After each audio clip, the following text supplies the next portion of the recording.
Hello guys, welcome back to show vibes. North అమెరికాలో దేవర rampage మామూలుగా లేదు కదా. సో మొత్తానికైతే నార్త్ అమెరికాలో అసలు బుకింగ్స్ ఏ రేంజ్ లో హల్చల్ అవుతున్నాయో ఇంకా చెప్పనవసరం లేదు. ఇక 2 days నుంచి ర్యాంప్ అంతే. సో మొత్తానికి నార్త్ అమెరికాలో ఇంతవరకు అయితే బయటకైతే అస్సలు రాలేదు భయ, ఎంత బిజినెస్ చేసింది ఈ సినిమా అని. బట్ మొత్తానికైతే ఎట్టకేలకు ఎలాగో అలాగా బిజినెస్ అయితే బయటకు వచ్చేసింది అనమాట. అక్షరాల 5.25 million అయితే చేసింది బిజినెస్ అయితే. సో మొత్తానికైతే ఒక రేంజ్ లో అయితే సెట్ చేసి పెట్టింది టార్గెట్ అయితే. సో చూడాలి, ఇదైతే హ్యూజ్ టార్గెట్ అనే చెప్పాలి. బట్ ఈ 5.25 million ఎంత హ్యూజ్ అయినా మార్జిన్, బట్ దేవరా ముందు చాలా చిన్నగా కనపడుతుంది భయ్య.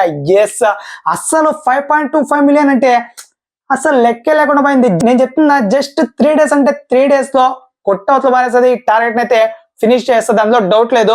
నాకు తెలిసి 4వ రోజు ప్రాఫిట్ జోన్ లోకి ఎంటర్ అవుతుంది నార్త్ అమెరికా అయితే, అందులో డౌట్ లేదు భయ్య. సో దేవరా ముందు అసలు ఎంత పెద్ద టార్గెట్ అయినా చాలా చిన్నదిగా కనపడుతుంది. ఎందుకంటే బికాస్ ఆఫ్ హైప్. అసలు దేవరాకి మామూలు హైప్ అయితే క్రియేట్ అవ్వట్లేదు ఇతర దేశాల్లో అండ్ మన రాష్ట్రాల్లో. సో మొత్తానికి ఇక ఈ ర్యాంపేజ్ ఎలా ఉండబోతుంది అనేది చూడాలి. అసలు ఇప్పటికే ఈ బుకింగ్స్ జోరు చూస్తుంటే ఫస్ట్ డేనే ఇక 3 million ప్లస్ అయితే పెట్టబోతుంది. ఇంకా జస్ట్ 2 million ఎంత చెప్పండి, అలా అల్లుకుపోతుందంటే. సో మొత్తానికి అయితే 3 days లో కొట్టేస్తుందని నేను అనుకుంటున్నావయ్యా. మరి మీరేమనుకుంటున్నారు?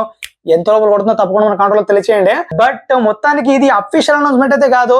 సో చూడాలి 5.25 million లేకపోతే 7 to 8 ఏమైనా వెళ్తుందా బిజినెస్ అనేది. సో చూద్దాం, వేచి చూద్దాం. సో దాని తర్వాత క్లియర్ కట్ గా ఒక వీడియో అయితే చేస్తా. సో మొత్తానికి అయితే ఇదిగా సంగతి అయితే. మరి మీకేమనిపిస్తుంది, ఎన్ని డేస్ లో కొడుతుంది అనిపిస్తుంది ఈ టార్గెట్? తప్పకుండా మన కంట్రోల్ తెలియచేయండి. And please subscribe to show vibe.